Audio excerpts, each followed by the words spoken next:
श्रीमद्भागवते महापुराणे पञ्चमस्कन्धे अथ नवमोऽध्यायः।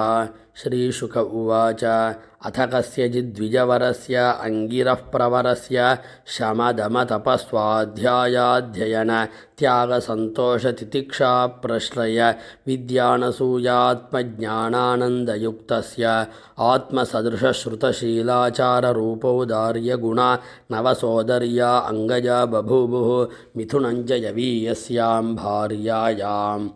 यस्तु तत्र पुमान् तं परमभागवतं राजर्षिप्रवरं भरतम् उत्सृष्टमृगशरीरं चरमशरीरेण विप्रत्वं गतमाहुः। तत्रापि स्वजनसङ्गाच्च बृढमुद्विजमानो भगवतः कर्मबन्धविध्वंसनश्रवणस्मरणगुणविवरणचरणारविन्दयुगलं मनसा विदधात्मनः प्रतिघातमाशङ्कमानो भगवदनुग्रहेण अनुस्मृतस्वपूर्वजन्मावलिः आत्मानम् उन्मत्तजडान्धबधिरस्वरूपेण दर्शयामास लोकस्य। तस्यापि हवा आत्मजस्य विप्रः पुत्रस्नेहानुबद्धमना आसमावर्तनात् संस्कारान् यथोपदेशं विदधान उपनीतस्य च पुनः शौचाचमनादीन् कर्मनियमान् अनभिप्रेतानपि समशिक्षयते अनुशिष्टेन हि भाव्यं पितुः पुत्रेणेति। स चापि तदुह पितृसन्निधावेव असदृचीनमिव स्म करोति छन्दांस्यध्यापयिष्यन् सह व्याहृतिभिः स प्रणवशिरस्त्रिपदीं सावित्रीं ग्रीष्मवासन्तिकान् मासानधीयानमपि असमवेतरूपं ग्राहयामास। एवं स्वतनुज आत्मन्यनुरागावेशितचित्तः शौचाध्ययनव्रतनियमगुर्वणलशुश्रूषणाद्यौपकुर्वाणकर्माणि अनभियुक्तान्यपि समनुशिष्टेन भाव्यम् इत्यसदाग्रहः पुत्रमनुशास्य स्वयं तावदनधिगतमनोरथः कालेनाप्रमत्तेन स्वयं गृह एव प्रमत्त उपसंहृतः। अथ यवीयसी द्विजसति स्वगर्भजातं मिथुनं सपत्न्या उपन्यस्य स्वयमनुसंस्थया पतिलोकमगात्।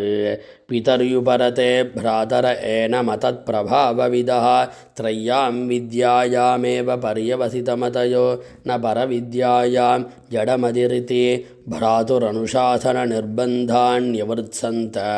स च प्राकृतैः द्विपदपशुभिः उन्मत्तजडबधिरेत्यभिभाष्यमाणो यदा तदनुरूपाणि प्रभाषते कर्माणि च स कार्यमाणः परेच्छया करोति विष्टितो वेतनतो वा याज्ञया यदृच्छया वोपसादितम् अल्पं बहुमृष्टं कदन्नं वाभ्यवहरति परं नेन्द्रियप्रीतिनिमित्तं नित्यनिवृत्तनिमित्तस्वसिद्धविशुद्धानुभवानन्द स्वात्मलाभाधिगमः सुखदुःखयोः द्वन्द्वनिमित्तयोः असम्भावितदेहाभिमानः।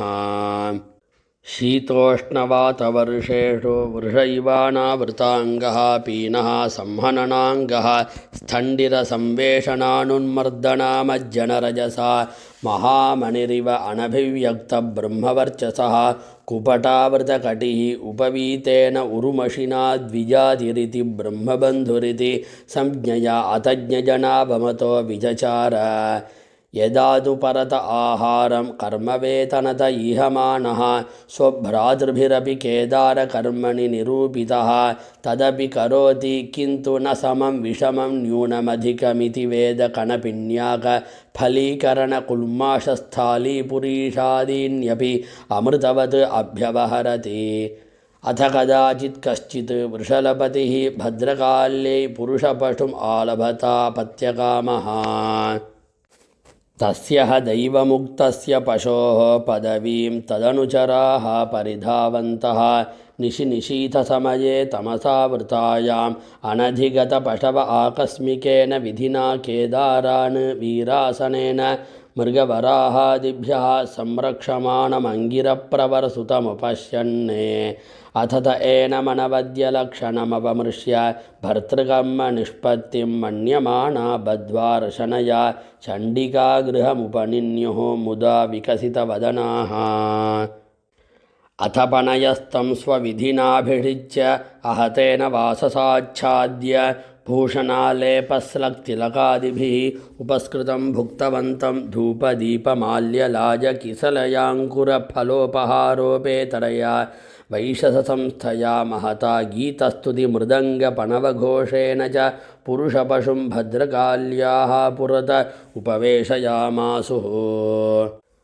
अथ वृषरराजफणिः पुरुषपशोरसृगासवेन देवीं भद्रकालीं यक्ष्यमाणः तदभिमन्त्रितमसिमतिकरालनिशितमुपाददे इति तेषां वृषलाणां रजस्तमः प्रकृतीनां धनमदरज उत्सिक्तमनसां भगवत्कलावीरकुलं कदर्थीकृत्य उत्पथेन स्वैरं विहरतां हिंसाविहाराणां कर्माधिदारुणं यद्ब्रह्मभूतस्य साक्षात् ब्रह्मर्षिसुतस्य निर्वैरस्य सर्वभूतसुहृदः सूणायामप्यननुमतमालम्बनं तदुपलभ्य ब्रह्मतेजसादिदुर्विषहेण दन्दह्यमानेन वपुषा सहसोच्चचाटसैव देवी भद्रकाली।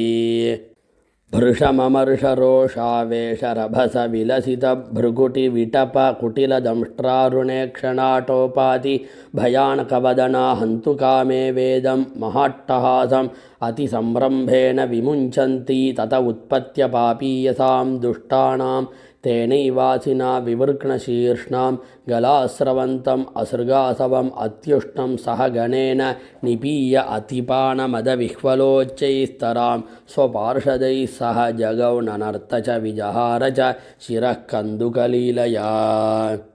एवमेव खलु महदभिचारातिक्रमः कार्त्स्नेनात्मने फलति न वा एतद्विष्णुदत्तमहदद्भुतं यदसम्भ्रमः स्वशिरश्छेदन आपतितेऽपि विमुक्तदेहाद्यात्मभावसुदृढहृदयग्रन्थीनां सर्वसत्त्वसुहृदात्मनां निर्वैराणां साक्षात् भगवता निमिषारिवरायुधेनाप्रमत्तेन तैस्तैर्भावैः परिरक्ष्यमाणानां तत्पादमूलमकुतश्चिद्भयम् उपसृतानां भागवतपरमहंसानाम् इति श्रीमद्भागवते महापुराणे पारमहंस्यां संहितायां पञ्चमस्कन्धे नवमोऽध्यायः। श्रीहरये नमः। श्रीहरये नमः। श्रीहरये नमः। सर्वत्र गोविन्दनामसङ्कीर्तनं गोविन्द गोविन्द।